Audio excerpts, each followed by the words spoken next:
I am Alessandra Pastore. I'm head of industry of Meeting Point Vilnius. The 2020 edition was supposed to be my second year as head of industry, but unfortunately, I was one of the first persons locked down in Italy right after Berlinale due to coronavirus situation. And as many of you, we had to cancel, unfortunately, our industry event. We are going through a very complex moment, all of us. All this will pass, sooner or later it will, of course, but the audiovisual industry will probably change, at least partially, forever. It has already changed somehow. We have probably never been so much in a traditional period like this, but we all like to think that it's already time to start rethinking our usual professional life, our approach to audiovisual industry, with the specific eye on the quality of project and, of course, screening. I'm happy to say that today we have in this virtual room approximately 500 people attending the online conference. We have, of course, festival representatives, but also producers, sales agents, Creative Europe desks, industry event representatives, and several institutions. I would like to thank you all to be here today. And this probably is the demonstration that we all need to share our experience and try to find a common ground.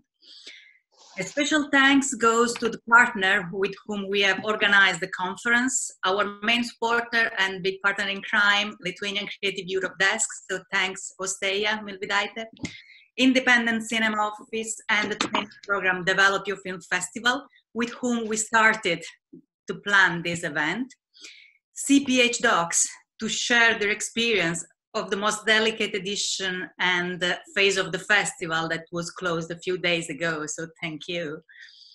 The Creative Europe Media Program and the European Film Forum. We were supposed to organize together an event, a European Film Forum event, during Meeting Point Vilnius on festival cooperation. And somehow today we managed to do it, so thank you, virtually. So without further ado, I will introduce you the speaker of the session that you can see. So first of all, Lucia Recalde, Head of Unit of Audiovisual Industry and Media Support Program of European Commission. Good morning, Lucia. From the European Commission, we also have Irina Sofletea, Policy Officer dealing with Media Program, and Irina will stay with us also for the Q&A session. Hello, Irina. Thank you for coming. Hello. Then the beating heart of the event, the two persons that will share their experience, Algirdas Ramaska, CEO of Vilnius International Film Festival, and landlord. Good morning, Algirdas. Landlord. Hello, everybody. It's a big pleasure. Sofie Bjerregaard, Head of Communication of CPH Docs. Good morning, Sofie. Good morning. And the link between the audience and our speaker. So the person who will have the difficult task to moderate the Q&A session, David Sin, Head of Cinema from Independent Cinema Office and Developing Your Film Program. Film Festival. Good morning, everyone. Good morning. Good morning, David. David, would you like to share some info on how the audience could prepare or submit their questions? Yes, sure.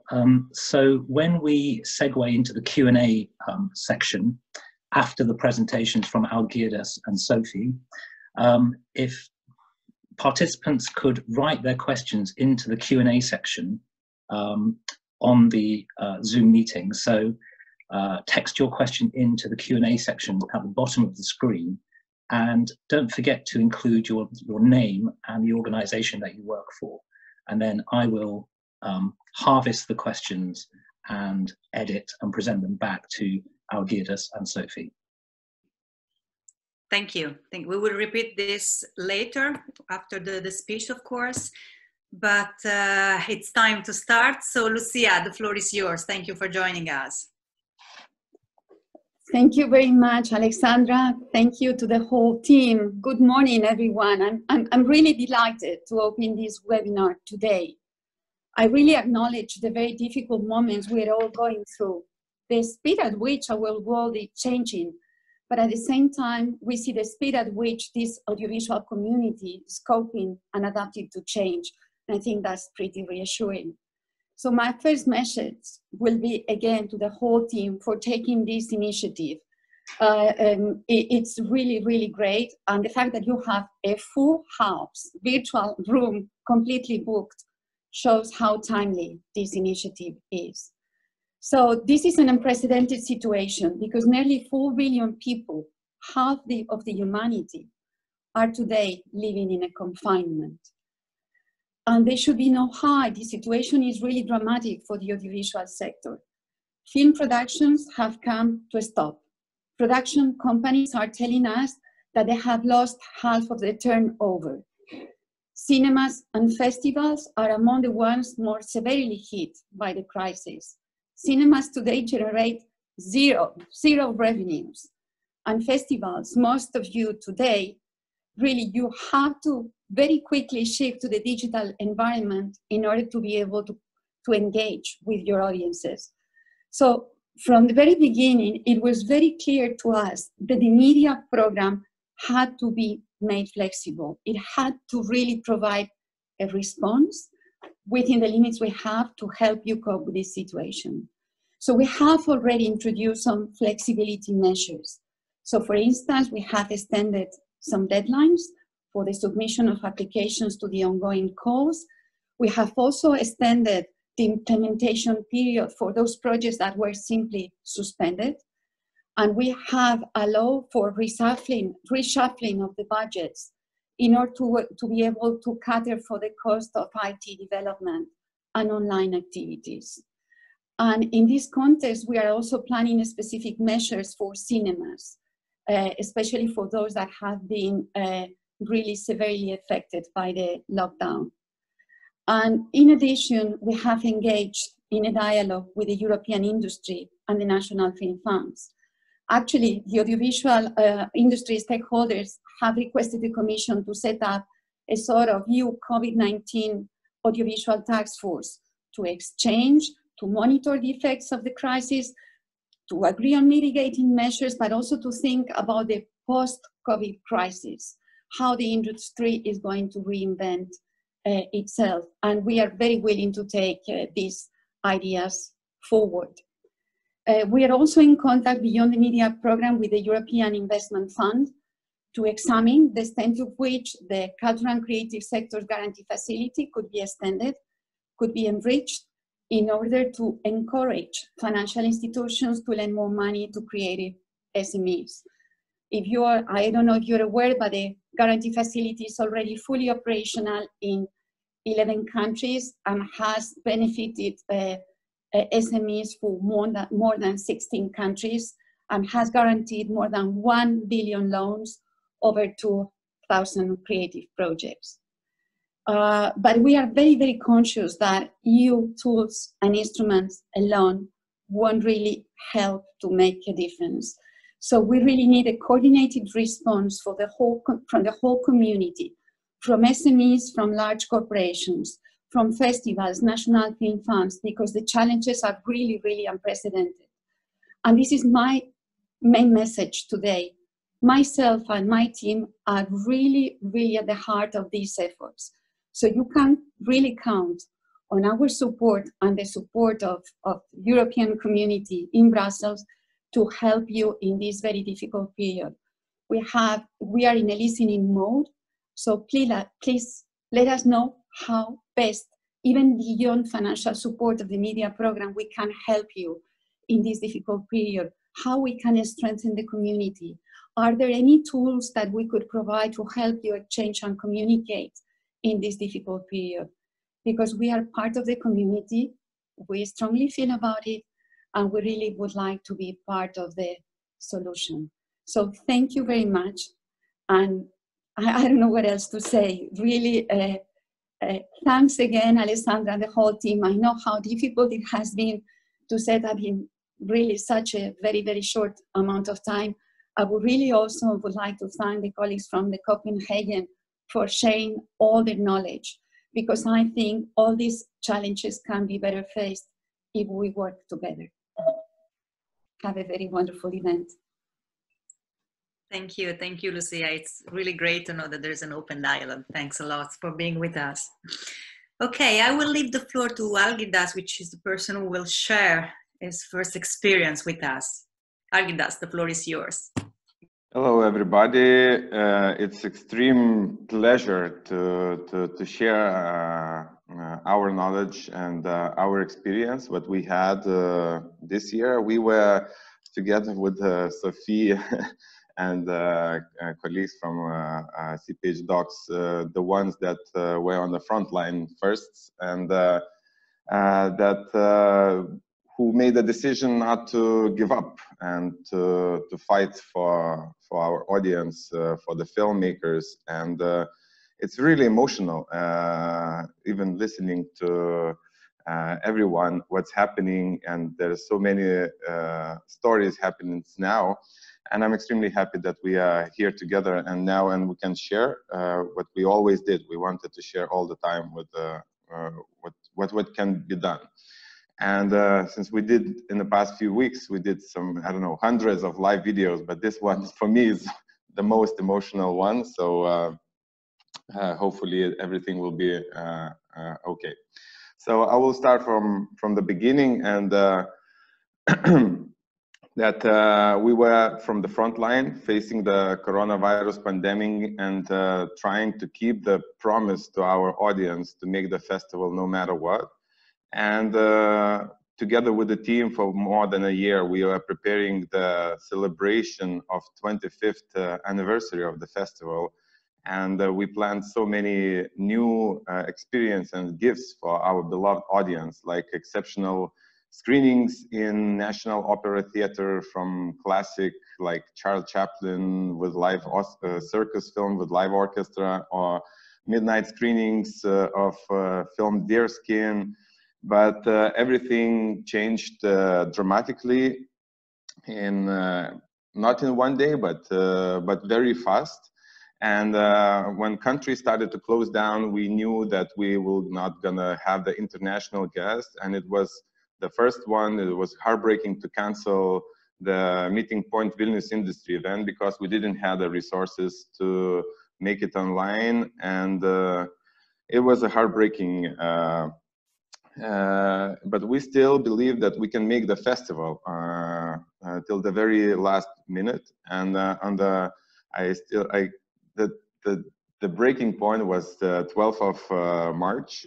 In the morning, I received a call from Vilnius city mayor, who told me that he's very sorry, and that soon from the government there will be announcement that the country is shutting down, the quarantine is taking over, and there's no way that the festival can happen this year. And it was like 1 week before the festival. And at that point, I said that, no, Mr. Mayor, you are not right at this point. We gave the promise to our audience that they're gonna see the films that they were waiting for, and the festival will happen no matter what. And we already have a plan B, and we will do it online because of many reasons, and we will not give up. I cannot give up on the team that the job was done. And also during the quarantine is not only the medical health problems that the countries should solve, but also the emotional and mental health of the people when they will be stuck at home for a long period of time. And Mayor was very happy to hear that and said that he will support us with everything he can, and actually he did, and he still does, and we are very thankful for that. And we are now planning new activities that can be done. So our team accepted the challenge without even understanding what can come out of that. But we, with the courage and strong belief in what we do, and with only the 7 days we had for preparing for new edition of the festival, we understood that the need of some departments wasn't the same, like guest department no longer was needed, or location department, event department, volunteer department.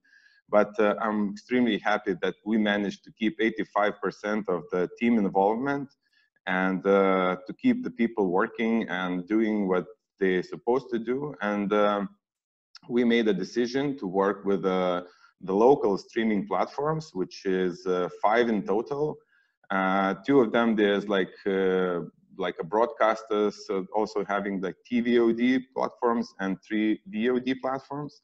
And we managed to keep, thanks to the filmmakers and sales agencies, 69% of the program to put it online, 73% of feature films, and 27% of short films. We are extremely happy and proud that we managed to keep the competition programs happen with the jury working online, and we gave the prizes in the end of the festival for the winners. Only the FIPRESI award was that didn't happen, and as I mentioned before, it was heartbreaking to cancel the Meeting Point Vilnius industry event without not seeing you guys coming to Vilnius like I used to do it every year. And talking about the results, it was, just 1 second, talking about the results, we happened to manage to, in 2 weeks, we had 56,000 paid views on the streaming platforms. And we made a survey that with a partner that said that in average of 2 or more people was watching the films at home per screening. That makes an audience in total of about 112,000, which comparing with the last year, we had 126,000. So it's more or less the same. And I will explain it later on more about that. So we managed to save 41% of planned ticket revenues and 50% from sponsorship deals, because of a lot of positions that was agreed with the sponsors could not be realized in this format, like activation zones in cinemas, advertising before screenings, etc. And luckily, we managed to save 94% of our public funding. Some is still in progress, in process, but I hope we will end it up with this number, because it's vital at this moment for us, for sure. It was extremely hard to break the wall of Corona news on the media everywhere, but since we were the only good news at this time in the country, we had a big support from not only from our media partners, but from media in general. And you can see the results that we can share with you now. So talking about the technical part of doing it online. So the first of all, we had a new design of we were proud that of our website. Just 3 months before the festival, and then we had 7 days to change this new design again, to adapt it for the festival online, meaning one more new design and new navigation for users so they can see the films online. Another big technical challenge was preparation of films for platforms. As all of you might know, that the DCPs is not working online. So we needed quickly to establish a huge technical room full of new computers, servers, with more people involved and working remotely. To prepare 118 films with 3 different file formats for each of the platforms, and also checking all the subtitles for 118 films, which was enormous, extreme thing to do.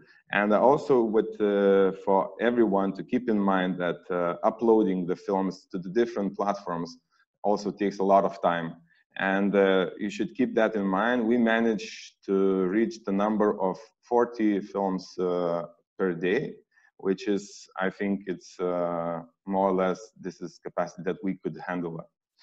And the most disappointing thing that we faced, it was that not all of the platforms were 100% ready, even if they said so, that they are ready.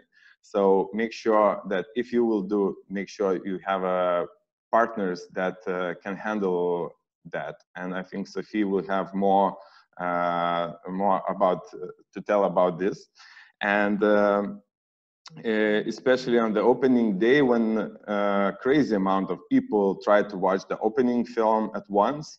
And the opening day in general was the hardest challenge. Many technical issues appeared, like platforms crashing, not loading the films, or problems with subtitles. It was brutal.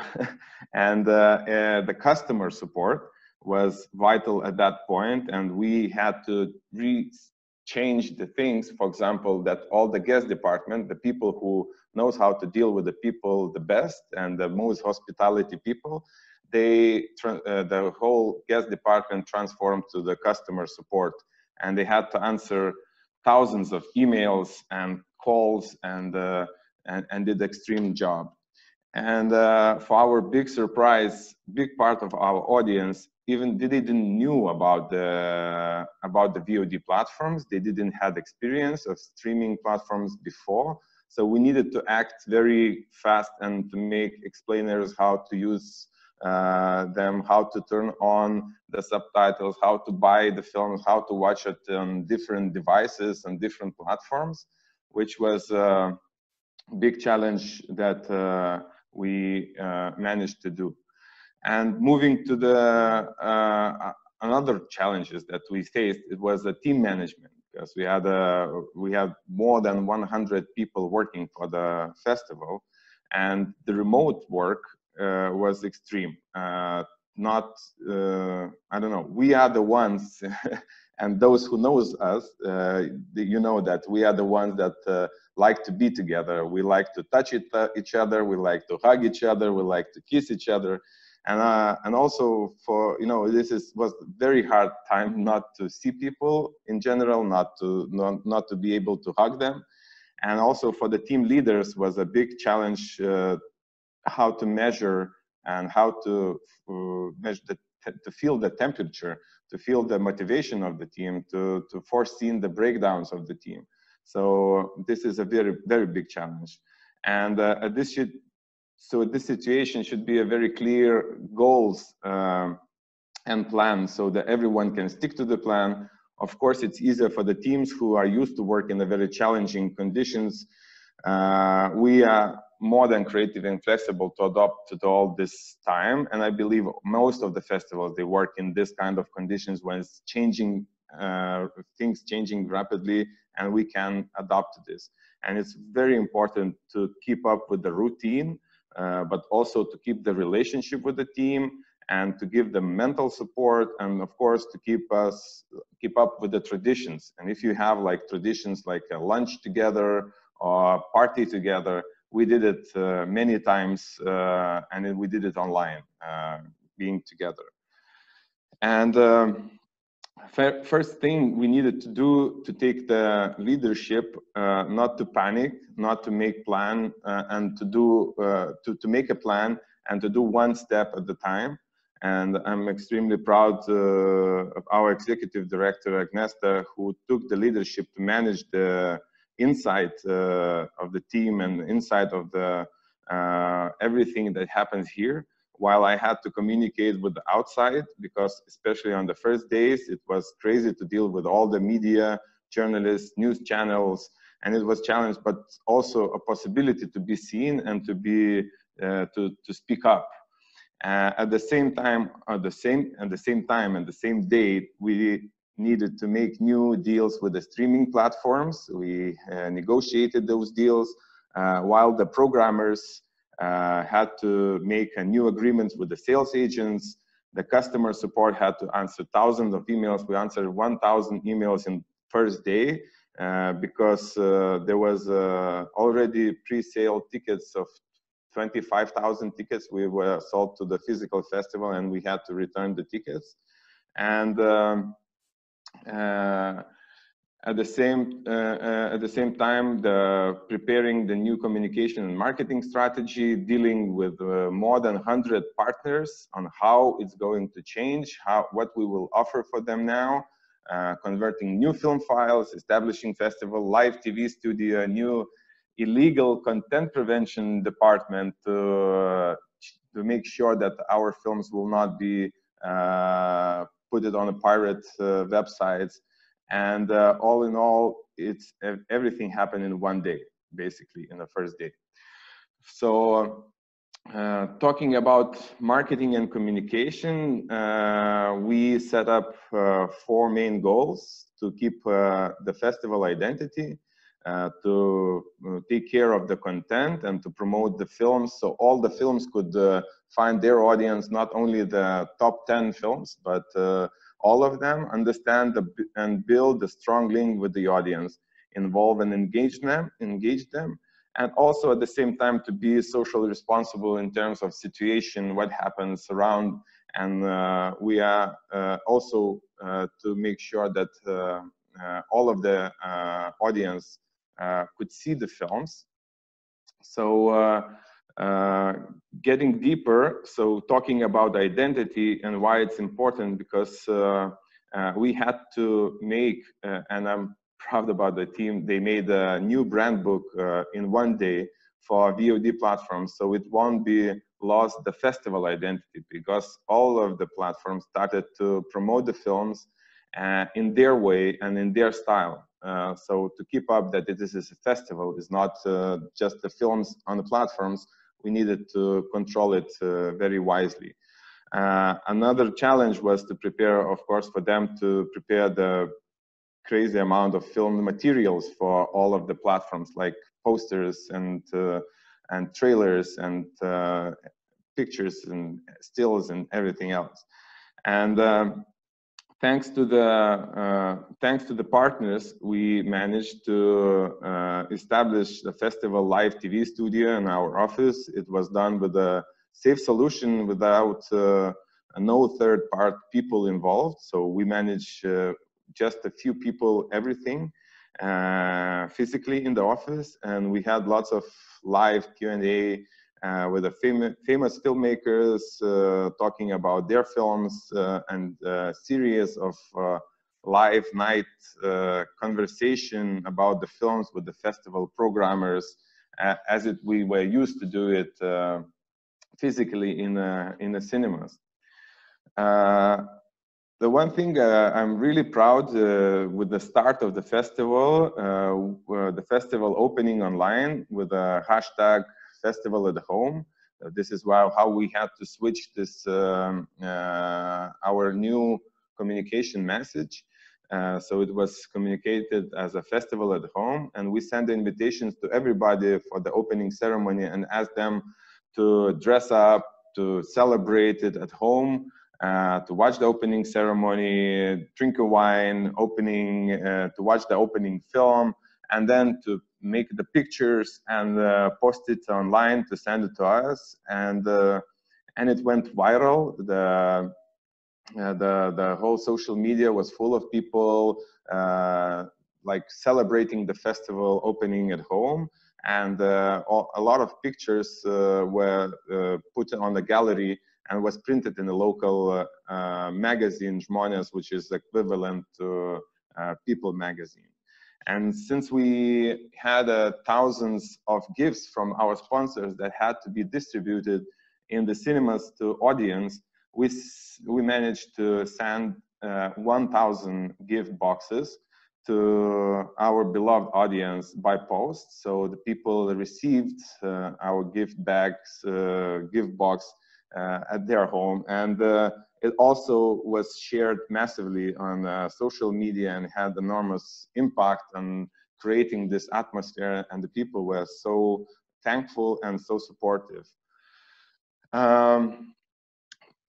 The one thing that one more thing that I'm really proud that we held award ceremony, and the award ceremony went live from the empty cinema, and basically we were sitting in this empty cinema where it's supposed to be happening, the physical closing ceremony, and we were two people basically sitting there, and the whole live video, live translation went from my phone, and was managed from the office, the whole other process from the office.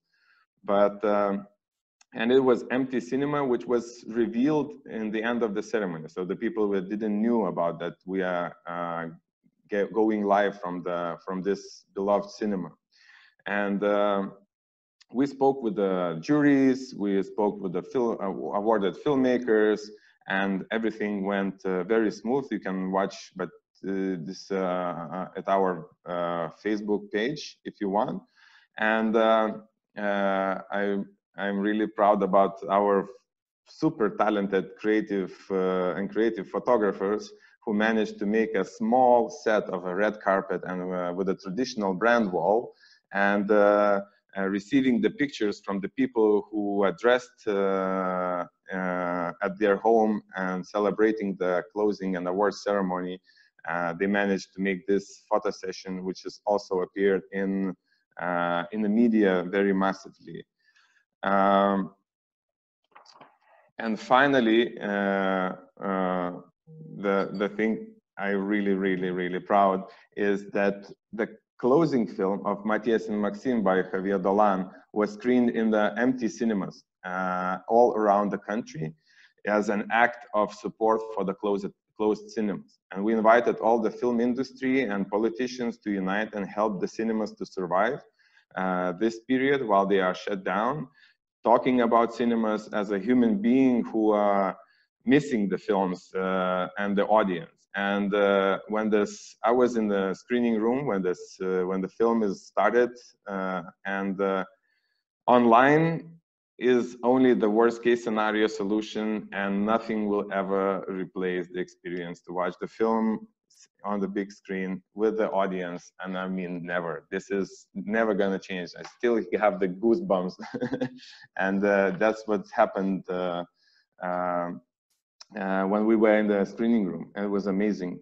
And we agreed with Sofie to answer 2 questions before in the end of the presentation. So what was the biggest surprise?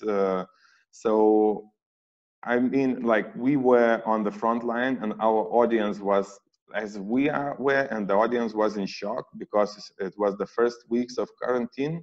And we expected that they will have a lot of free time and they will watch a lot of films while they are at home. But in reality, it didn't happen. Everyone was super busy working from home and taking care of the kids. And it was, for me personally, it was the same. The people didn't have the time to watch the films at home, and for those who had the time, they didn't have the money, basically. And also to keep in mind that internet connection to the extreme demand at these times was not always stable. Even we are one of the, I don't know, fastest internet. We have like one of the fastest internet in the world. And the one surprise that I want to share is with the quote from Albert Einstein, who said that there are only 2 types of people in the world: ones that don't believe in miracle, and ones that believe that everything is a miracle.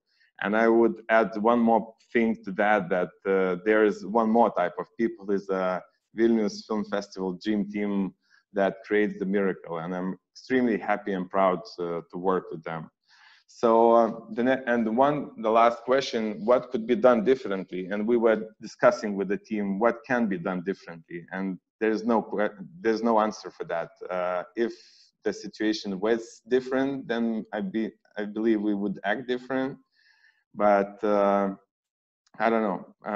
The sun will rise, and we will try again. So maybe to use one VOD platform that could serve all the needs, maybe it could be a better solution, but you never know. So this is about it. We are still screening the films for the audience, and we are still planning a lot of activities, and we will do the one more festival, 2nd edition, when it will be possible to come back to the cinemas. We will be the first ones, and we will hold a physical festival with the films that we didn't screen before and with the best films that were screened online. So this is more or less very shortly with this crazy period in just 20 minutes. Maybe I was a bit longer, but yeah, hopefully you will have questions and I will be able to answer it then. Thank you, Algirdas. Thank you very much. It was not long, no problem. So yes, we do. We have already several questions. We will keep it for the end of the session, for the Q&A session. Let me just remind all the audience that you have the possibility to write your question. Please don't forget to mention your name and your organization and your company, and we will select some question and we will do it at the end of the session. So thanks again, Algirdas. Not easy to go through all this a few days after the end of it, but thanks a lot. Not at all, not at all.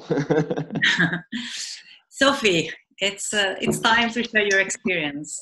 Thank you. And hi, everyone. And thanks, Algirdas and Alessandra. And of course, ICO and Creative Europe for even arranging this. I think, as it's been said before, but it's so important that we all get to share our experiences and thoughts about how to navigate as a festival in this unprecedented situation. And I'm sure that all festivals that go through this will never be the same again. And I'm sure at least that CPH Docs will never be the same after this experience. So thanks for making the platform. I just want to share my presentation.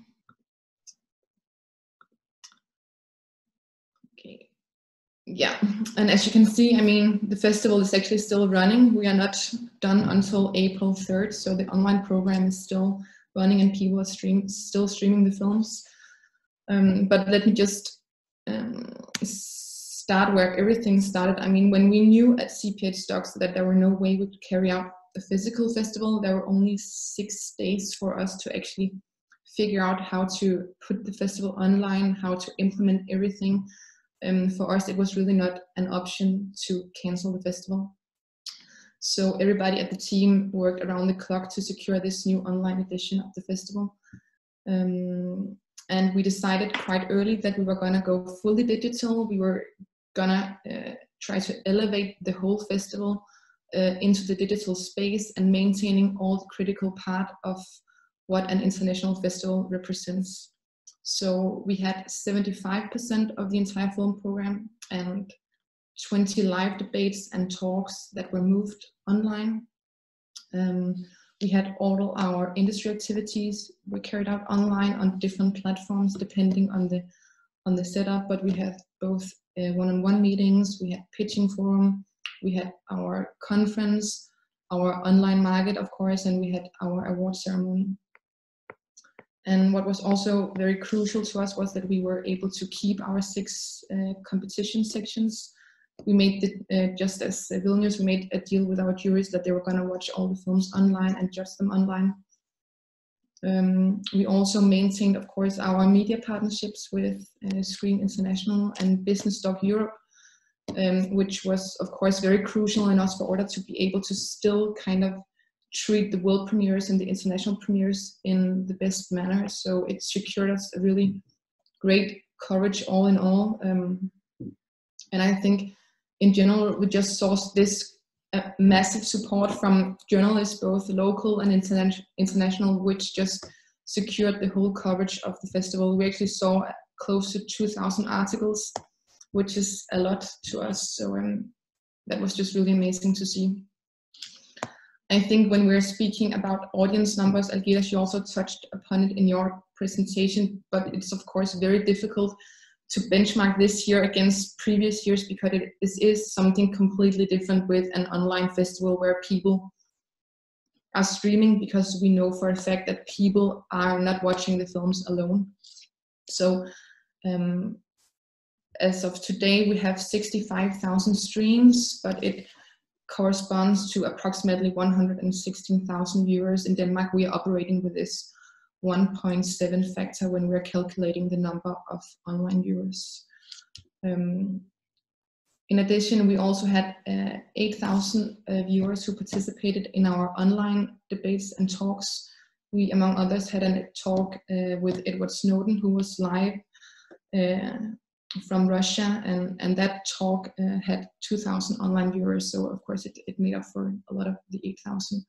We also had, as of today, 66,000 catch-up viewings of all our debates online debates, and it's of course still counting. So I think we saw that a lot of the conversations kind of continue in the digital space. Yeah, and a short note about the financial situation, and I'm sure you're all very, of course, concerned about that, and so were we, and that's why canceling the festival were never an opportunity. We are right now in a process of actually mapping our financial loss, but we're estimating that we cut the loss we could have had with 70% just by going digital. So of course it was crucial to us to make that decision. Yeah, Edward Snowden live. Our technical setup and the challenges, and Algirdas, you also talked about it, but I think what we thought was going to be the biggest challenge turned out to be the least of the challenges we faced, and that was of course to actually secure our film program. Right after we decided to go online and it was announced, it was on the evening on March 11, we started to contact all the right holders to secure the program, and we were so overwhelmed about the support from the entire film community that in a few days we had secured the first 40 non-competitive and local titles for our program. And we decided to treat all the films as if they were streaming in a virtual cinema and not streaming on a VOD platform, which meant that we kept a capacity, all films had a limited capacity of 1,000 viewings. And then with some titles, we renegotiated them as we went if they were highly popular, but all of them had a limit capacity. So after securing at least parts of the program, we of course had to find some kind of platforms. We are a very relative small foundation, and we knew we just couldn't bring in the McKinsey guys. So it was a problem that we have to solve, and it was a problem we have to solve ourselves, and teaming up with some existing platforms, because in 6 days we couldn't just develop our own video platform. So the first platform we made a deal with was Festival Scope. They had a limited capacity of 40 films. That was what their capacity could handle. So we started teaming up with them, and then after the first 24 hours, we could definitely see there was a huge demand. So in less than 24 hours, we made another deal with a New Zealand-based company called Shift 72, and overnight we uploaded 150 films to their video platform. So less than 24 hours after we went online, we went from 40 titles to 150 titles online. But I think, that went relatively smoothly. What really caused us thinking was our industry activities. And that was where we consulted with tech entrepreneurs to help us make the right decisions in regards to choosing the right platforms. Our flagship co-financing and production platform, CPH Forum, was something that was really challenging, and we couldn't find the right solution that allowed us to have online live pitches, mainly because of the huge time difference when people are not gathered in one physical space. So instead we asked the teams to pre-record their pitches, and then we made them available to all the decision makers, in addition to essential project informations and trailers. We also, as part of our industry activities, managed to carry out 895 individual meetings that were scheduled and realized via Zoom. We had our 5 days international conference, which we modified it to kind of fit the digital space, and then we broadcasted it live via Facebook.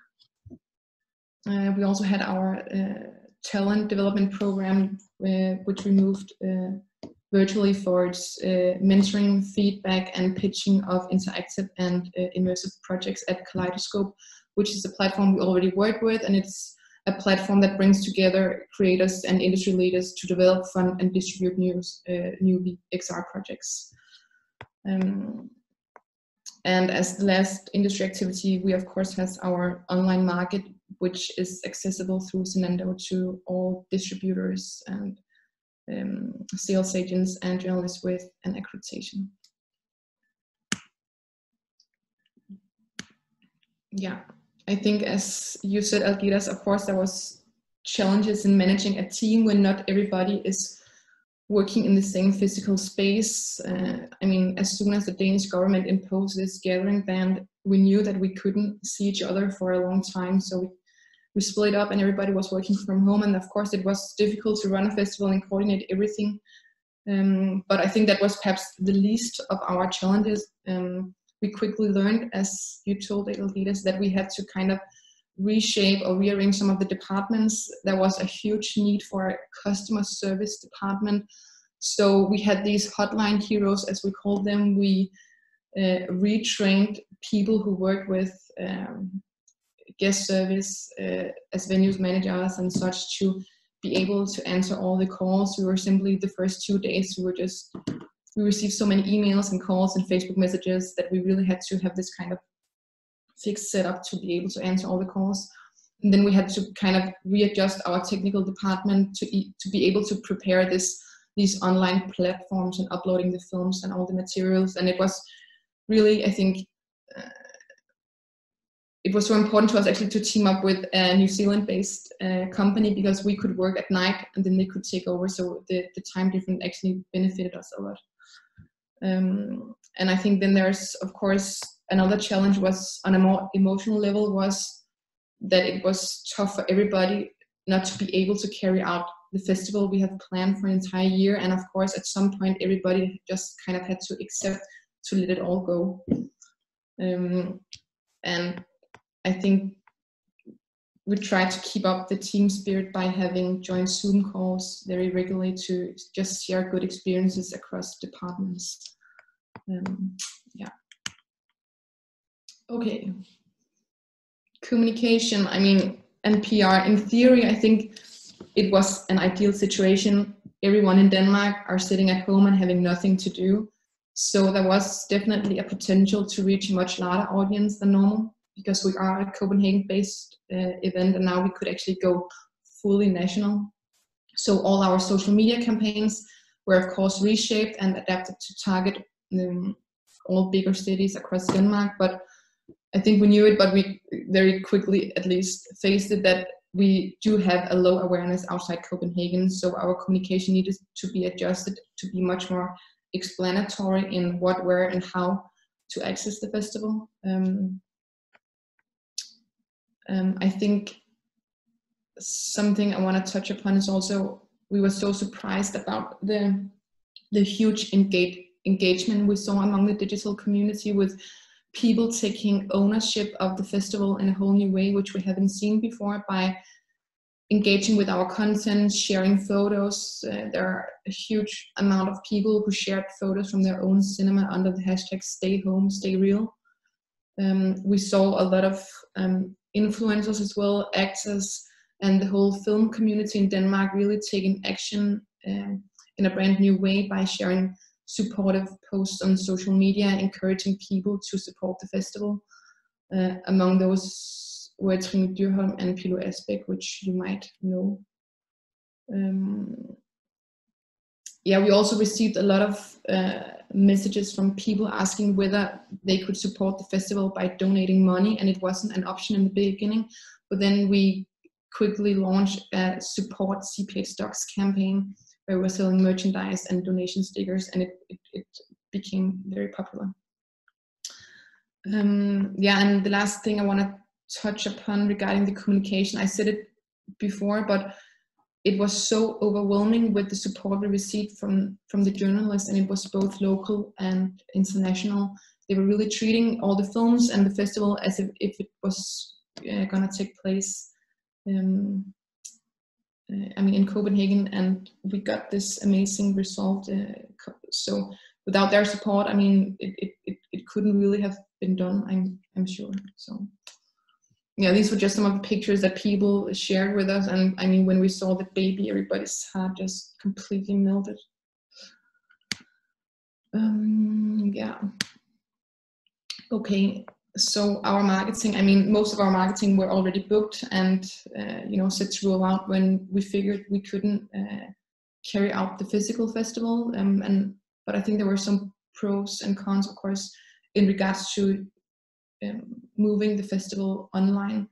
And I think working with Shift 72, it for us we were able to keep the original program structure with competition sections and other sections, which helped the navigation because it was a structure that people were already familiar with.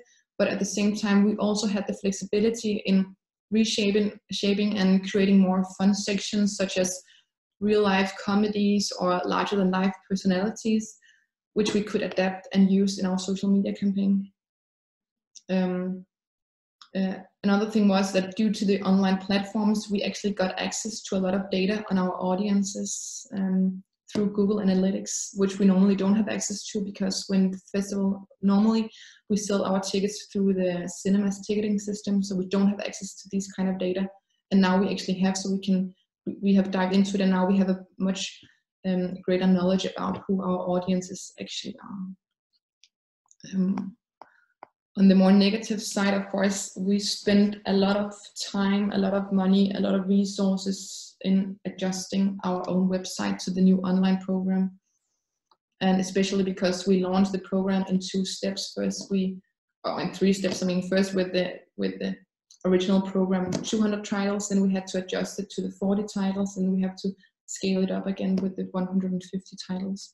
And that was for sure time consuming in a time where you were already crazy busy. And then I think you said something similar, Algirdas, but there was definitely a limited opportunity to brand the video platforms and kind of wrap them in our docs identity. So I think we kind of guided people to a universe that didn't exactly look what they are normally familiar with from our website. Yeah, this is how Shift 72 looks like with, I mean, the good thing is also, I think that it looks like a platform that people are familiar with. It looks a bit like Netflix or HBO, and we could curate the section as we liked. Okay, something just quickly I haven't touched upon, but of course our marketing campaign or our outdoor campaign, it was already booked when we knew when we had to cancel the physical festival, and we couldn't just pause it. So instead we made a stencil saying online, and then we have people in the staff running across Copenhagen to spray paint it on all our posters and banners and billboards. We also, what was really crucial, it was due to the production of all our online content. I mean, we knew we had to have some kind of quality, so we called in a highly qualified people with experience in how to produce big TV shows. So we built our own live studios where all our debates and our conference were broadcasted live from. Yeah, and we also, we knew we were going to have an award ceremony, but we couldn't have it live. So we pre-recorded a video, of course, with welcoming speeches, with small sketches, with motivating speeches from the juries, and of course, speeches from the winners. And it was, yeah, and then we uploaded it. The Friday we announced all the winners, and then after the award show, we hosted a Zoom bar for all our accredited guests where they were celebrating and drinking champagne from home. Yeah, and the last thing, I mean, I haven't really talked that much about it, but I think one thing for sure that we couldn't replace with a digital festival was the engagement between the audience and filmmaker. So instead we asked a bunch of the directors to pre-record a video introduction or a Q&A, which we uploaded and made available as extra material to the films on the online platform. Okay. Yeah, this was from our award ceremony with our 2 programmers making sketches. Okay, so I think a few learnings. The biggest surprises, I mean, for sure, it was that we even managed to transform the entire festival into a digital version. When we started and when we announced that we were going digital, we had no idea if we would succeed, and we had no idea if we could make it in time. And then again, I think what really surprised us was the massive support we received from the communities around the festival, and that both include the filmmakers, the producers, journalists, our audiences, of course, partners and tech platforms, it really did move us deeply. And I think the general reaction was, we are here for you, how can we help in the best way? And I think without that massive support, we would never have succeeded in the way we did. Yeah, what could have been done differently? I mean, there's the obvious, it's not ideal to turn a festival digital within 6 days. But I mean, with that said, I think we would only have done very little things differently, even if we had more time to prepare the festival. But of course, there's our marketing campaign, which did not really support the new online festival because it had wrong dates and wrong information, but it was too late to do anything about it. And then again, I think, of course, there was our customer service, which we should definitely have thought about before going digital. I mean, we had one in the staff who didn't speak to his girlfriend for 3 days because he was so busy on the phone 24/7 answering calls. So when we saw how pale he turned, we figured that we needed to set up this call center. Yeah, and then I thought, perhaps, what have we learned? I think the digital is definitely an element I think we're going to use in future editions. There's a huge potential in reaching a bigger audience and bring people together who would not otherwise be able to go to the festival. We also saw this really great engagement among a digital community, which we haven't seen before. People engaging with our content in new ways, which is definitely something I think festivals can benefit from in the future. I think it's also very important to point out this kind, I said it before, but with conversations continued in the digital space, our talk with Snowden, it was initially reserved for 600 people at a closed venue in Copenhagen, but now more than 50,000 have watched the video online on YouTube. So there's definitely a huge potential in keep these conversations going online. And of course, all the debates and talks we had were specifically produced to a digital space, and that turned out to have a great impact. And then I think, as Algirdas said at the end, that we also, of course, learned that an online festival can never replace the physical meetings between people and the collective aspects of just going to the cinema. And I think it was kind of a confirmation that the cinema as a physical meeting space will never die. Yeah. The end.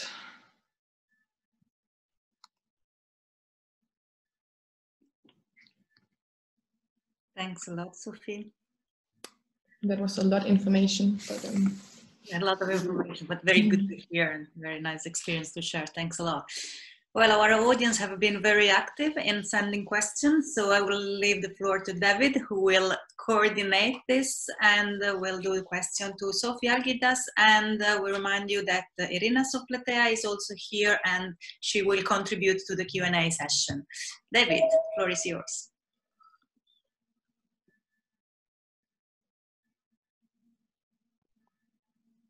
The mic, David, the mic. Yeah. Sorry. Thank you, Alessandra. So we have lots of questions, but also we have a few comments, and I'd like to start with those and join with those commentators to congratulate both Sofie and Algirdas on producing incredible events in such challenging circumstances. Some amazing achievements in both cases. We'll start with some questions around the technical aspects of delivering an online film festival.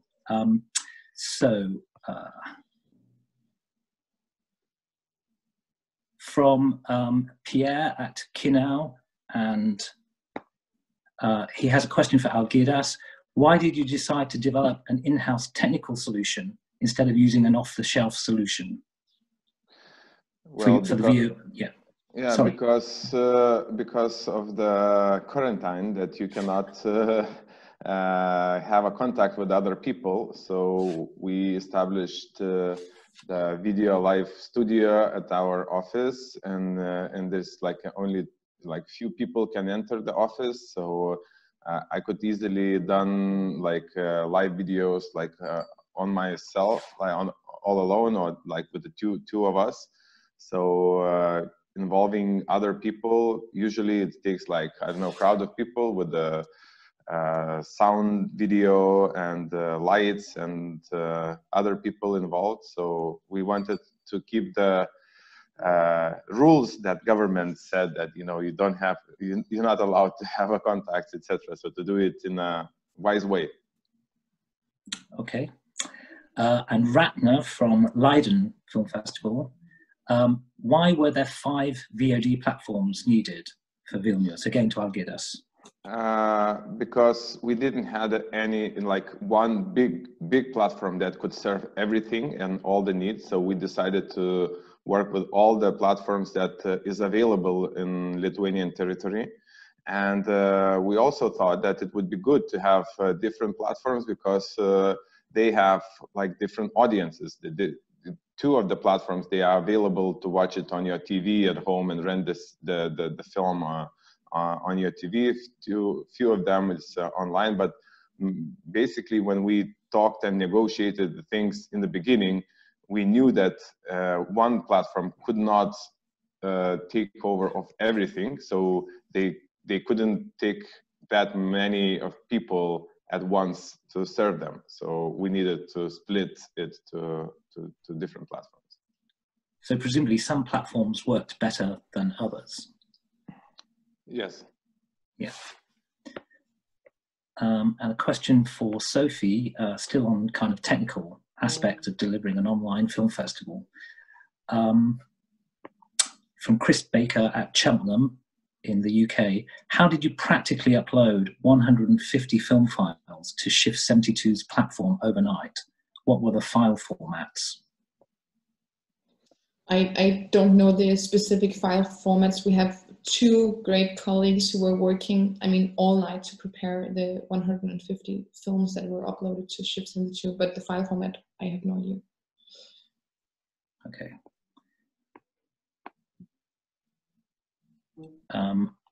And then moving on a little bit to look at programming issues and challenges around securing films for an online film festival as opposed to traditional theatrical film festival.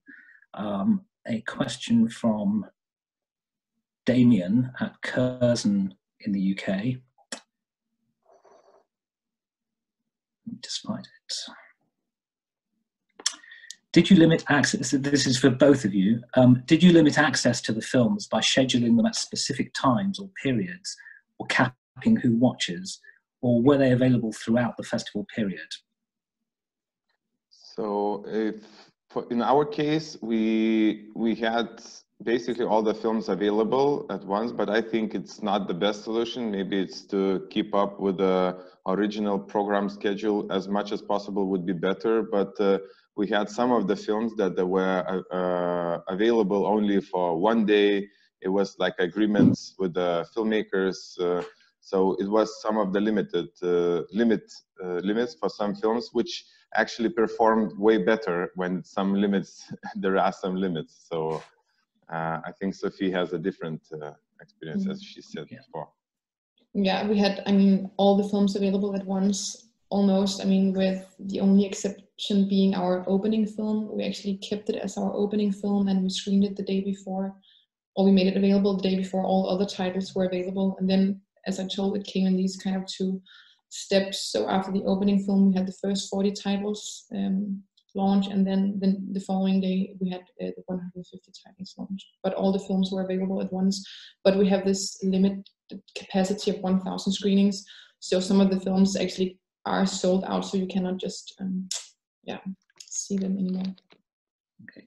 Can you say something more about the relationship with sales agents and producers and rights holders, and how does that change when you decide to move your festival, to turn your festival into an online event as opposed to a traditional festival? What is their general response to that idea? Do you have to enter into a set of new negotiations for the films?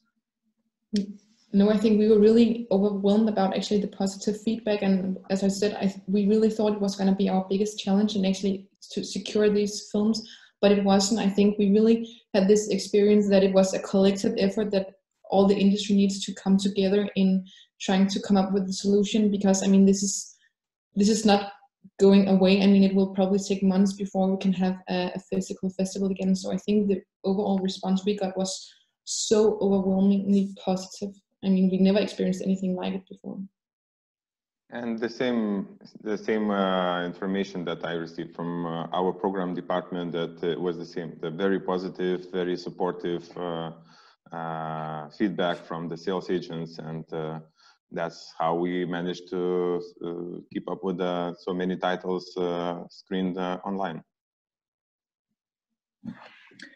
And during the festival, were the films made available to all viewers in your countries, or were they limited, or were they available to, more broadly? So were sales agents happy for you to put the films on your platform, but give access to a much wider audience than you would traditionally have if you were a theatrical festival?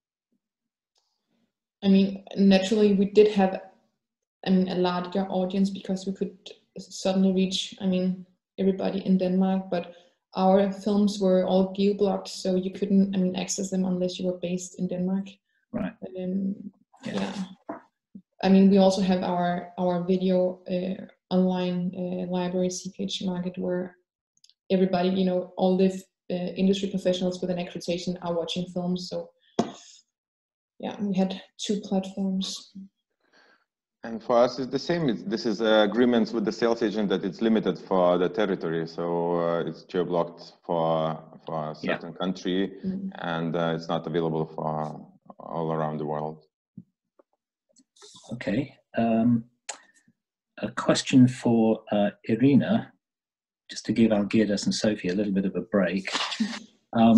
There's a question as to whether if in the future more and more film festivals are delivered online as online events, will they still remain eligible for media program Creative Europe funding?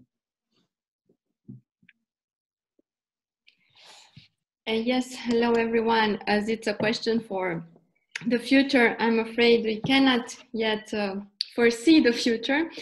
So of course, when we are going to plan our next calls for proposals, we will definitely take this huge crisis into account, and we will try to adapt the criteria as best fit. I also saw, maybe I could take the occasion and answer to another question I saw slightly related to this. Is it fine? Go ahead. Yes, I just saw a question related to media funding for experimentation and for collaboration between festivals and cinemas and VOD platforms. And actually there is last year we launched a call which is not related to the typical media program, but it is also managed by us, and it's called Innovation for Cinemas as Innovation Hubs. And we are exactly encouraging this kind of collaboration. So this will be launched again this year, and we will be very glad to see projects in this respect. Thank you. So moving back to festival production, we have a number of questions about practical issues in delivering an online festival. So one question is, how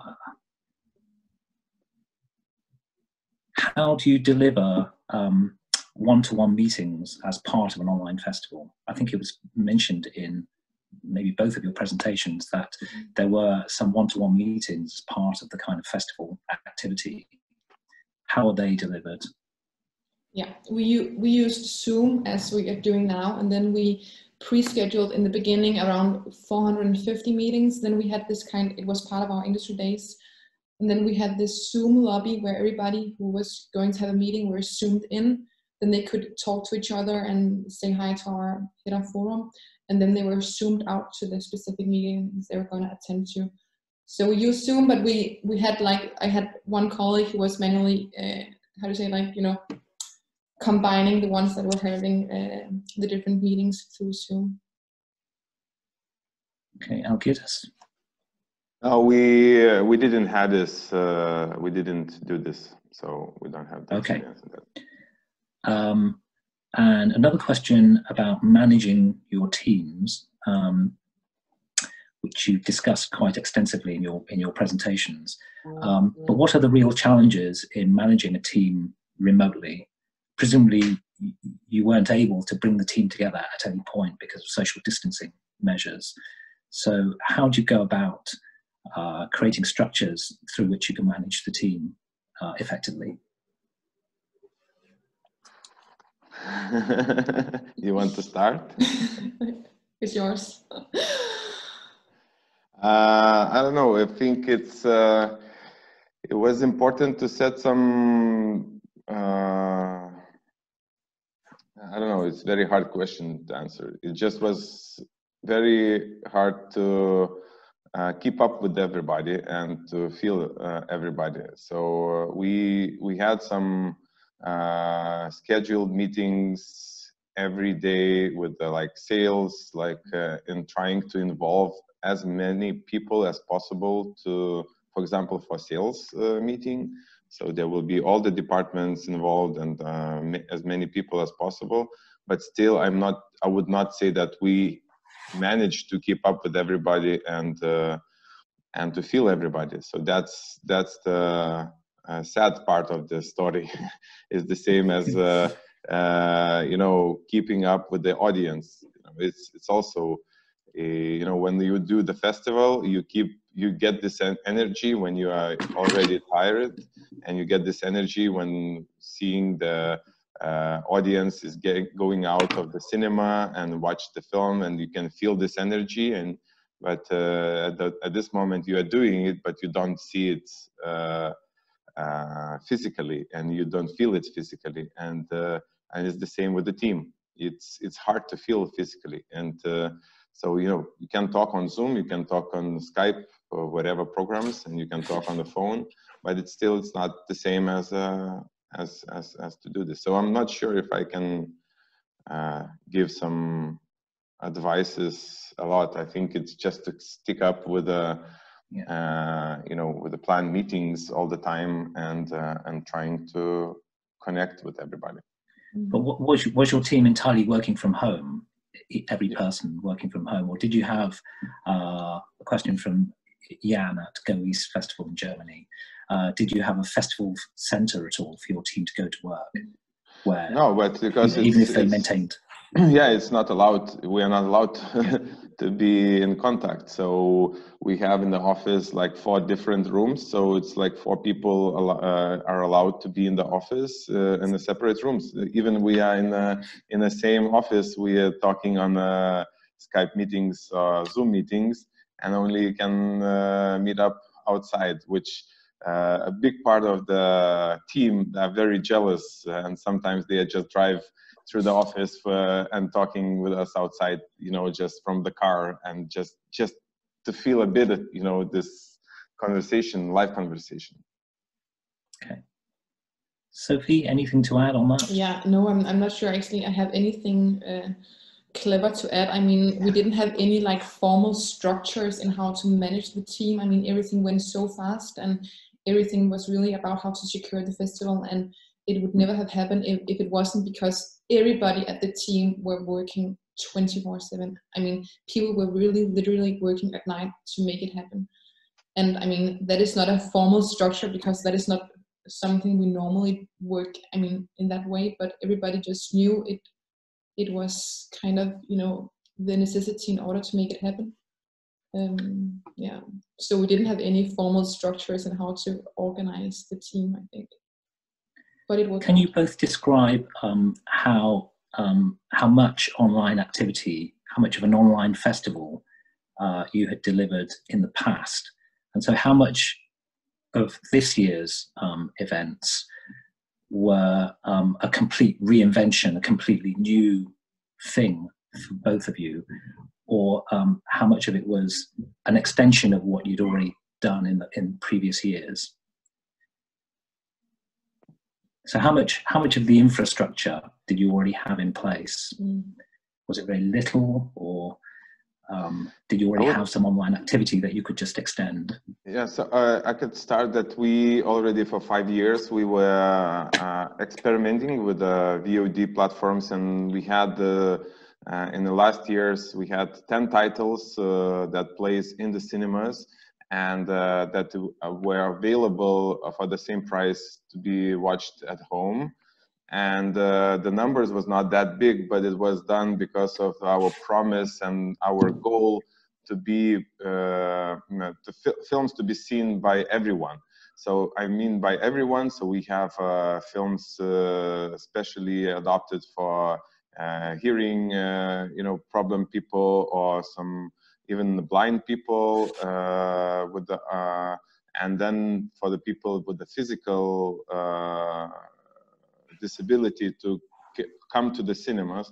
Or even we have like a lot of women, 75% of the audience is a woman in our festival. So sometimes they gave birth and they have to be with a child at home.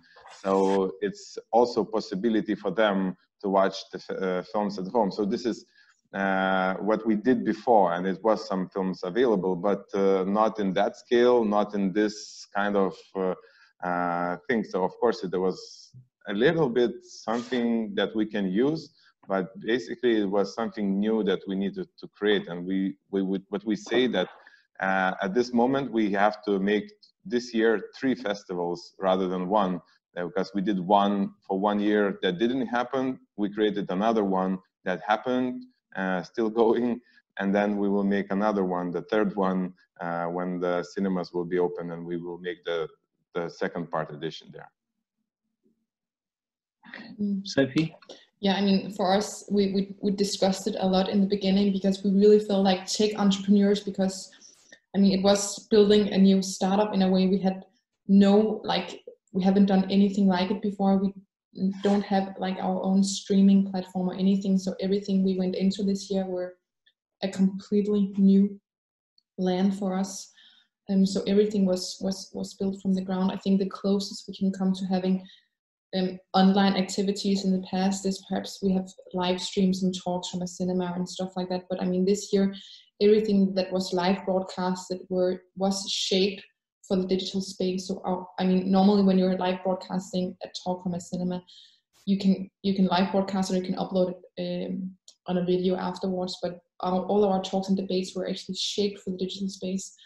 And we thought to fit that, so everything was new in that sense. Yeah, very good.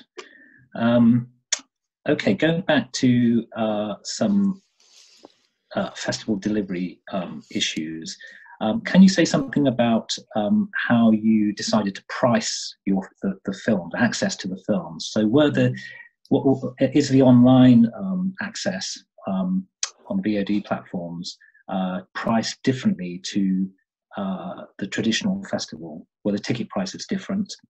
And sort of related to that, on the B2B side, what were the sorts of deals, if you can say, that you were able to strike with the sales agents for the films? And also, what share did the VOD platforms take from the presentation of the films?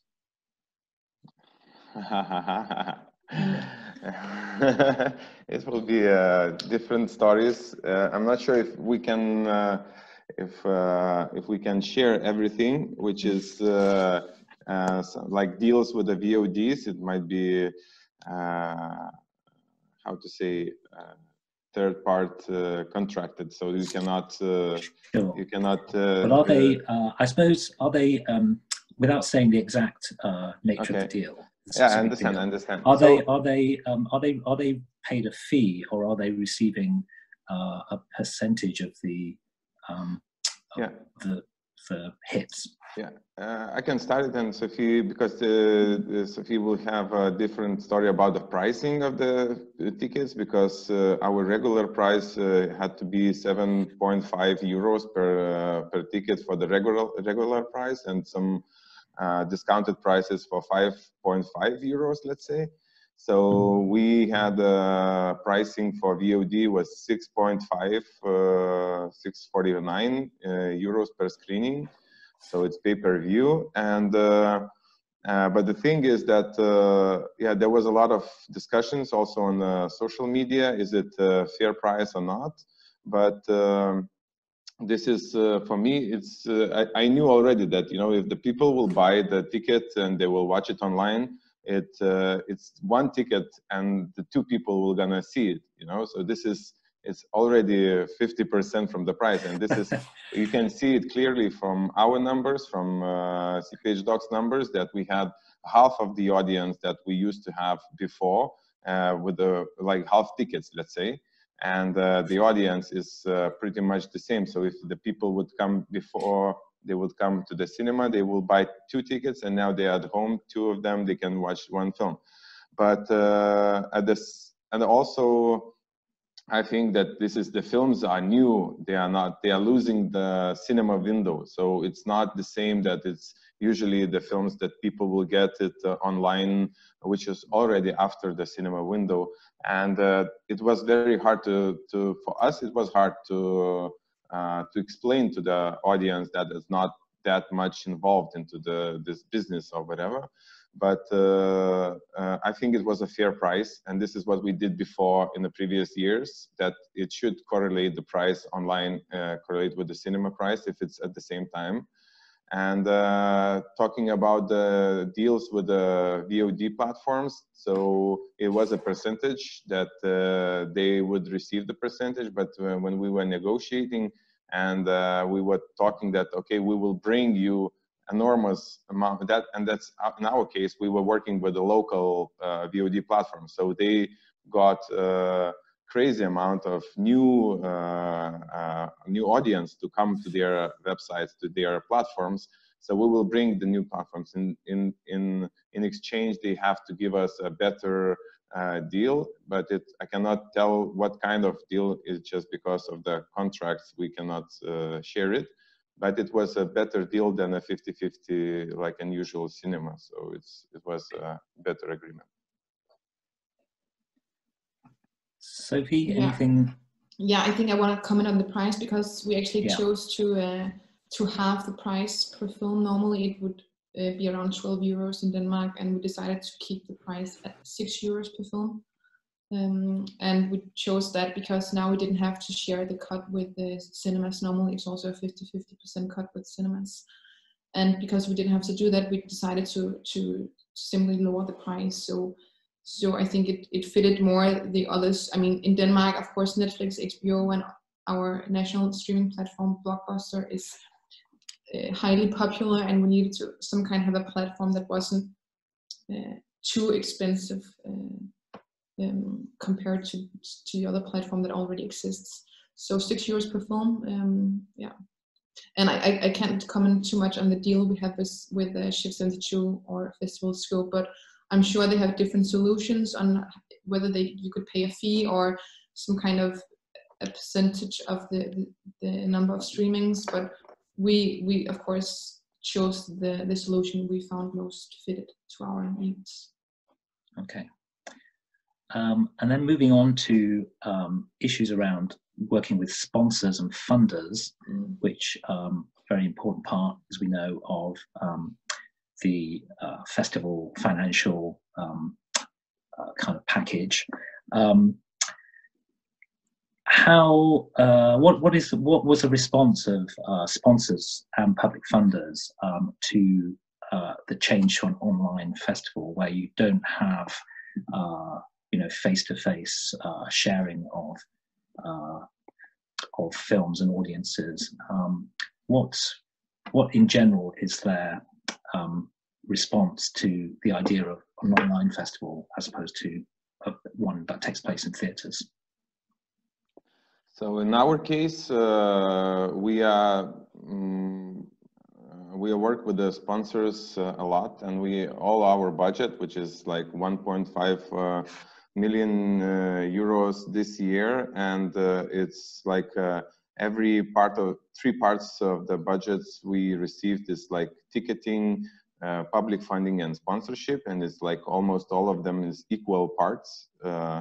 So it's a big share from the sponsors that we received every year. And it was extreme situation actually dealing with the sponsors, because building the sponsorship deals, it takes a lot of time, a lot of efforts. A big team is working, like big team is 4 people that dedicated to the sponsorship that works with the sponsors, and we're dealing with the, I don't know, 100, more than 100 altogether with the institutional partners. So dealing with a situation when suddenly you need to change the festival, and you need to take care of the things with that to be happen, and then you have to deal with the sponsorship and to reflect to all of their needs, and they need the attention a lot. It was one of the biggest really challenges, and that's why did you have to renegotiate the terms of the sponsorship deal in the 7-day period? Yes, of course, and this was the hardest part, because you cannot, we are not being able to deliver things that we agreed in the beginning.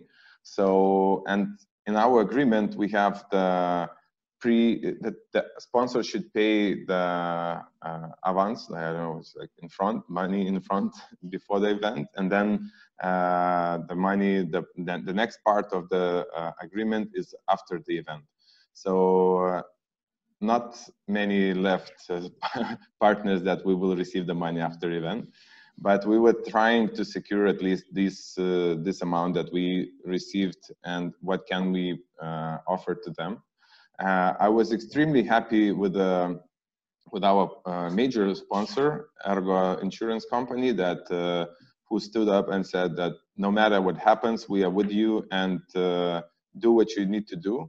But most of the other partners, what they did, they said that you know, we are supporting you, we understand you, but we are in a bad situation, and we need to cut this deal, or we need to do something differently. So it was hard, even having the meetings, and when you don't have a physical meeting and you have a meeting on Skype or Zoom with the sponsors, some of the sponsors, they didn't even turn the camera on. So they couldn't see look at us, you know, look at in the eyes. And I said, like, you know, that this is very critical situation on how we deal with each other. How, if you will lose this humanity, you know, personal things, this whole shit situation, sorry for that, it's gonna end sooner or later, and then we will need to look each other in the eye. So it was some of the very hard deals that, you know, we need to, and I was even talking about, you know, that after all, we will need to face, and we will need to get over it. So please respect our relationship, and deal with that you can look at in the eyes afterwards.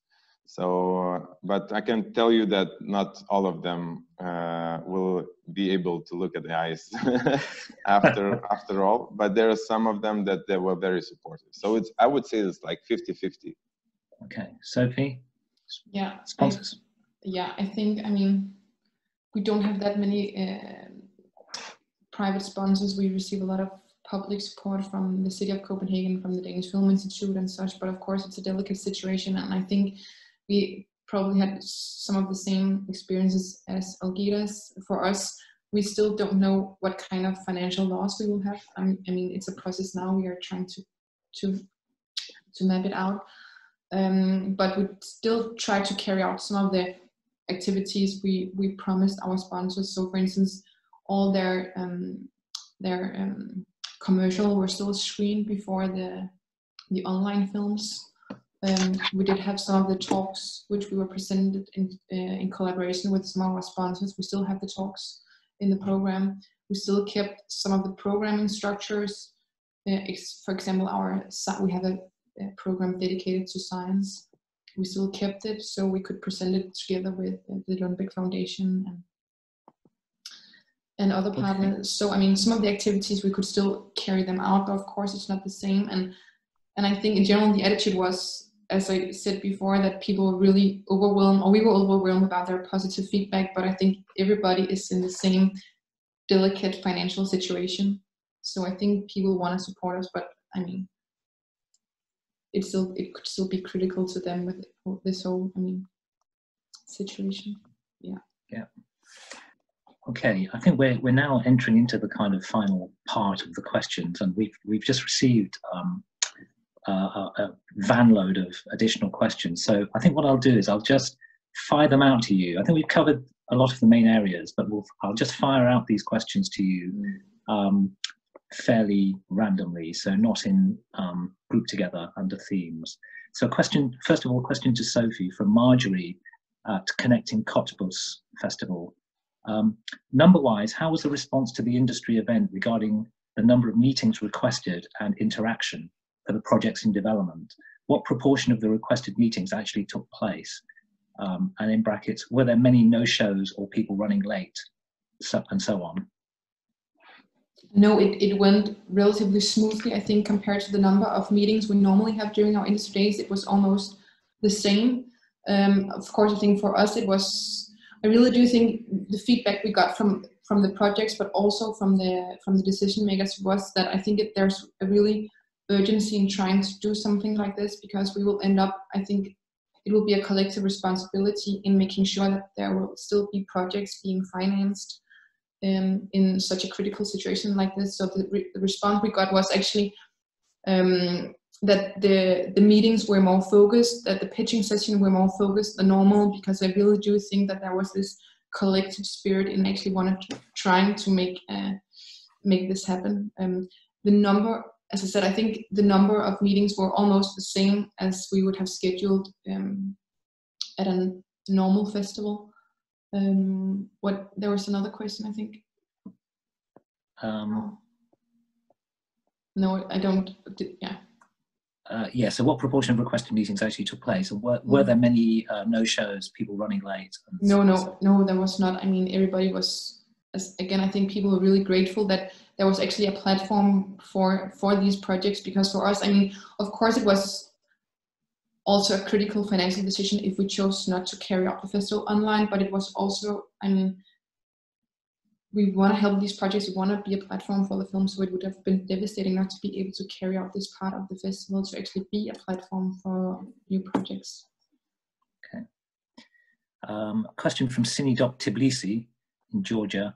Could you please give us more information on how you change your deals with sales agents? So going back to the kind of deals with sales agents to acquire the content for your festival. If you screen the film online during a week, is it a different deal than screening it twice during the festival, for example? I think that programmers can answer it more deeply. Maybe we don't know everything, but there was not that much of the like viewers, so we have to limit it. So and I think that there was agreement that for 2 weeks, and then we are sharing with the sales agents, for example, we're sharing with the sales agents the numbers, and they can see that not many of the films that they recoup the amount of license fee that we paid. So they allowed us to even prolong the period of time, and that's why we're still showing some of the films, because we kept the same price that we agreed to pay for the festival screenings. But when they see the results, and this is just a constant communication with the sales agents, so you have a longer extended license for some of those films, because they wouldn't otherwise they wouldn't otherwise be released in. Yeah, and this is because of the number of viewers is not that big, you know. It's not that so many films that they overcome 1,000 views or 2,000 screenings. Most of them is like a few hundreds. You know, it depends on the film. So. Okay. Yeah, I think for us, I mean, that was partly why we also chose to operate with this limited capacity of all the films. So I think the screening fee we needed to have confirmed were kind of similar to the ones we would have had if it was in a physical cinema. But I mean, I cannot comment on the specific deals, but that was why we partly chose to have this limited capacity. And again, with the highly popular titles, we renegotiated this deal with the sales agent or producers. Okay. I have one. I just saw this on a question on the Q&A session, and I want to answer from my dear colleague from Vilnius, from Skanorama Festival, and he is asking that obviously going online is an effective means of making the festival happen in such a crisis, and there are many arguments. However, in long-term perspective, do you fear that this might widen the gap between cinema goers and the home viewers even further? Is it possible we are shooting ourselves in the leg in a sense? And I just wanted to answer it because I think that no. And this was a clear finding that nothing can replace the cinema. And the people are even more now willing to come back to the cinemas. And this is the feedback that we got, that some of the people, they were okay that they have at least they have this possibility, but they are willing to come back, and some of them, they're waiting for some films and not watching it online to come back to the cinema. So as our colleagues from Göteborg Film Festival, with the amazing thing that they do with the Nostradamus report, and it was reported this year that you know, the art house cinema is back, and it's better than ever, you know, and people are more watching video content, but it doesn't mean that they are stopped watching cinema and watching it online at home. It's just they're watching more in general. So the tickets and cinema goers were rising. So it was, for us, it was very clear that this is. And it's also, as Sofie mentioned, that for us it was not an option, because the losses that we might have without doing it, we will be, I don't know, bankrupted. We will not be able to go on anymore. So this was a no-choice solution. Yeah, I think this year it was definitely a no-choice solution. But I suppose that question leads to further questions about the longer-term thinking around festivals and how you create in your next edition, when we're outside of this COVID-19 environment, how you create a festival which is both in theatres and online. What is the balance of those two elements now that you've established that you can deliver an effective festival in an online space? When you go back to the kind of traditional festival, what is the balance that you need to create between those two things? I was going to leave that question to the end, actually, Algirdas, but you've preempted me by asking your colleague's question. I think that Sofie would agree that, and I told in my presentation that nothing, and I mean nothing, will ever replace the physical festival and this atmosphere in the cinemas and watching the films on a big screen. So there's no questions from our team, and everybody is just crazy waiting to be back to normal, to be back to the cinemas, to see the audience, to be with them, to feel them, and I believe the audience is feeling the same, and nobody likes the situation. So this was just only the exception, and of course we can just show our creativity by doing it, and we, to adapt the situation, because we don't have any other option, and we can learn good experiences and use them later on, like Sofie said, like to make the video content available more for a bigger audience at some point, but nothing will change dramatically, and we will be the first to come back to the cinemas. This is the promise for our audience. And Sofie, CPH Docs, will there be a big online section of the festival next year? Of course not. I think with this kind of situation, it makes all of us appreciate the social, physical space even more, and the collectiveness around going to the cinema. And I think, of course, this was the only alternative to not canceling the festival. But I mean, as I said, an online festival cannot replace the experience of going to a physical cinema. But for sure, I mean, we developed so many new things, and some of them was really successful, I think, and especially with bringing people together that was not in the same physical space. And I'm sure that it will be part of the festival's DNA for a long time going forward, that we can try to see how we can balance online activities with, of course, the physical festival. But for sure, Docs 2021 will not be online. Okay, brilliant. Okay, so some more quick-fire random questions. Do you think that a small festival in a small city, this is from Michelle, doesn't say, or Michele doesn't say which organization. Do you think that a small festival in a small city could manage to put an entire festival online? So is what you've done with Vilnius and CPH Docs, is it scalable? Can you deliver it on a much smaller scale, essentially? Yes, for sure. I mean, I think you can scale it as you'd like, depending on how many activities. Is it only audience oriented, or do you also have industry activities? Because of course you can scale it. I think, I mean, for us, we initially launched 40 titles, and then we could see the demand was there, so we increased it to 150 titles. I mean, that was already a way to scale it with the number of titles. And of course, depending on the activities you normally carry out as a physical festival, I'm sure you can scale it. You can modify it to also fit the digital space, also if you're a small festival in a small city. Yeah, I think it's just a matter of your ambitions and your belief. Everything is possible. I don't see that something can be impossible. So if you want, you can do it. And this is not a rocket science. It's just a hard work. Okay, a question from Victor from Barcelona's International TV Series Festival. Just a part of his question, I think we've covered a lot of it in previous discussion.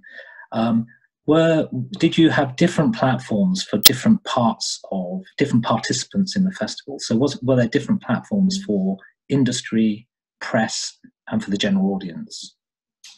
Yes, we had a lot of different platforms, and especially for our industry activities, because they are so different. So we needed to find the right solutions for every industry activity. So as I mentioned, all our one-on-one meetings were realized through Zoom. Our 5-day conference was broadcasted live. We're using a platform called Webinar Jam, and then it was broadcasted live on Facebook. Our online that was available to all film professionals and journalists with an accreditation, and then we had the public platform, which was Shift 72 and Visual Scope. So we were collaborating with a lot of different platforms in order to realize the whole festival. Okay, question from Esther at Creative Europe Desk, Austria, to both of you. What opportunities can you imagine or have you experimented with in emphasizing the collective aspect of festivals? So have there been opportunities for the audience to interact with, I guess, with each other, but also with filmmakers and festival organizers? I think for us, the interaction between filmmaker and audience was the one thing we didn't solve this year. I'm sure there are some kind of technical solutions that allows you to have an online live Q&A between filmmaker and audience, but the time difference were just too big of a challenge. So that's why we asked a bunch of the directors to actually pre-record these video instructions and Q&As. But that was for sure an element we didn't solve at the online festival. But I think we used Facebook Live a lot for our conference and our 20 live debates. And I think that just has a feature that allows for a lot of interaction, because you can actually see who else are watching it live together with you, and you can interact, of course, with each other in the live feed. So for sure. And what I meant with this live TV festival studio, that we had this opportunity to broadcast live all the like Zoom or Skype meetings with the filmmakers. So we were announcing that, okay, we will have tonight we will have Xavier Dolan talking with one of the programmers, and the audience can interact and they can ask the questions. And so every night it was different actors, directors talking, and they were live on Facebook, not only on our Facebook, but also it was broadcasted in bigger media like websites in Lithuania, and it was an interaction the audience can have with the Q&As. So this is, and we also had a lot of, not a lot of, but we had some live conferences, like organizers presenting on what's gonna happen, what's happening,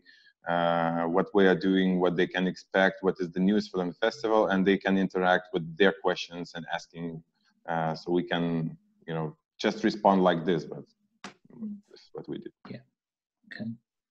A big question from Leonora. What were the pros and cons for you with regard to the idea of postponing the festival altogether? So I guess, how long did it take you to make an assessment of how you were going to proceed when it became clear that restrictions were going to be in place in terms of people traveling and your own staff being able to get into the office? I mean, for us, postponing a festival was never really an option. We are an organization running 3 festivals a year. So besides from Docs, we have 2 other festivals. And I think in regards to the team, it would be impossible to postpone Docs to later during the year, because it would simply clash with the other festivals. And also, I think with this situation being so uncertain, how would you know when you would start planning for the festival? I mean, should you start planning for a festival in August or September or November? So for us, it was really never an option to postponing the festival. We knew, I think, 48 hours before the official restriction ban was imposed in Denmark, we knew that we were going to proceed with the digital festival. So we kind of made a plan B. Yeah. So for us, we also, because we were all the time in contact with Alessandra, and things started happening in Italy first before it arrived to Lithuania. So we already knew what's gonna happen later on. So we prepared the team that, okay guys, that what we will do, we discussed, and we never had an option to cancel it, but how we were gonna do it. And we kind of had a clear idea that whatever happens, we go online. We don't postpone. We didn't thought about postponement. If after we did the online version of the festival, we see that we still have very big and important titles, and some films that they need to be screened on a big screen. Then we did a decision on the go to make the second edition of the festival when it will be possible, when the cinemas will be open. We'll make a smaller edition, but we will go to the cinemas because the team wants to be back in the cinemas, and we want to screen all the films that we planned. Okay, thank you.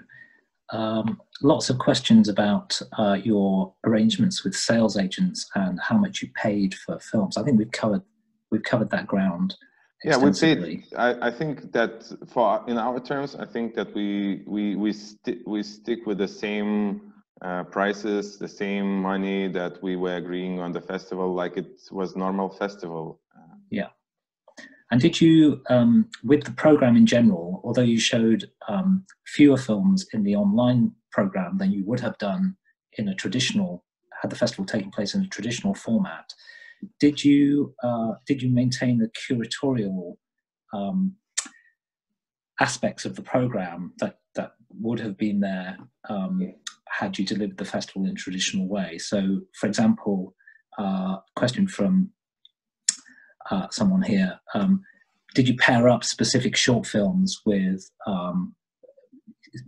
still in the online version, did you pair up specific short films with feature films in special programs? No, we in our terms we didn't do this, and but we screened all the shorts with a lower price. It's like €1 and €1.49. So, and we promoted them because there was a lot of good short films. Talking about the editorial, and then to keep it festival as it was, we tried to find the ways, but it was very hard to do it. And I think for the other festivals that they plan to make it online, I would suggest to maybe to shorten a bit program, because if it's hard to promote all the films in the physical festival, to promote the films online when it's all the bestsellers, they are available, people are more likely they will choose some bigger films. So for the smaller films, it's even harder to find the audience. And yeah, to try to find the ways how to build it, because what we did usually with a normal festival, sometimes you put a smaller film on a good better timing, so there will be more people coming there, and you know, you can play a bit, but in this case, it's even harder. So I think it's very important, you know, if you have like 400 titles, and if they are all available online, to promote it, it's just really hard. I think we kept the original program structure to a certain degree. I mean, of course, when we launched the first 40 titles, we couldn't keep the program structure because it wouldn't make any sense to have one film from the main competition, one film from another section. But when we launched the 150 titles, we definitely tried to keep the program structure the way we could. But as I also said, we also tried to kind of launch new structures to the program, which were perhaps more appealing to the wider audience in Denmark. So we had these kind of, I think we called it larger than life personalities or real life comedies. I mean, that was never a structure in the program, but it was something we experimented with online because we could see it had a bigger appeal when we tried to compile a program like that. And just, yeah, one more comment. Our short films, we did have short films on online as well. We priced them at for €3 per film, but we didn't compile it together with other films, so you could rent a short film for €3. Great, thank you. We'll move on to a final couple of questions. So, question from Fiona at the Cork Film Festival in Ireland. Where did you start in getting advice on how to move towards a digital festival? Did you have knowledgeable people on the team or the board, or did you have to use external experts to help you? Obviously, you had to turn it around in a very short period. So, was it entirely dependent on internal expertise and knowledge? Most of the like decision making and people we used from inside of the team, and we had quite enough of competence to do it. For some of the things we were looking for external people, like data analytics, for example, which, as Sofie mentioned, is new possibilities to understand the audience better and to get to know how they are watching, what they're watching, when they are watching, etc. So to get this information and to use this information for the future. So that's where we can use, you know, some external people, but basically it's more or less, it was internet people. Yeah, I think, I mean, we did work with kind of entrepreneurs. There are two persons I think I would like to mention. First, it was Mark Atkin, who we are working with. He's curating one of our conference days, and he's been working with digital transformation and extensive media for a long time, and we were I mean, contacting him, asking him about advice. And then there was also Sten Solova, who is heading next at the Can Marché, who's also curating one of our conference days, and we used to get feedback on which kind of digital solutions we should go with. So we did use our network of people who had much bigger knowledge about digital solutions that we have, because we are not, I mean, none of us are engineers, so I think most of us has a background within film. We don't know anything about tech startups, so we definitely used the network we had to ask the right questions about which way to go. Yeah. Okay. There are quite a number of questions about how you were able to present the films in a secure way. So how you were able to prevent piracy from taking place. I think you mentioned earlier, Algirdas, that you know, the films that you're showing in the festival are before their theatrical release, previews essentially. So how do you reassure sales companies and rights holders that you have the measures in place where their films are not going to be pirated? So first of all, we need we used all the platforms that they have this security standard that it's used for the platforms. And also we had, as I said in my presentation, we had the illegal department that mostly covered by the volunteers, that they were checking all these internet and platforms, pirate platforms, so there will not be our films there. And if they would see some of the films which is available from the festival, but not, like I have to mention, there was not even one film in the pirate websites that would leak from our platforms. So there was some other files, because there was not with our translation, etc.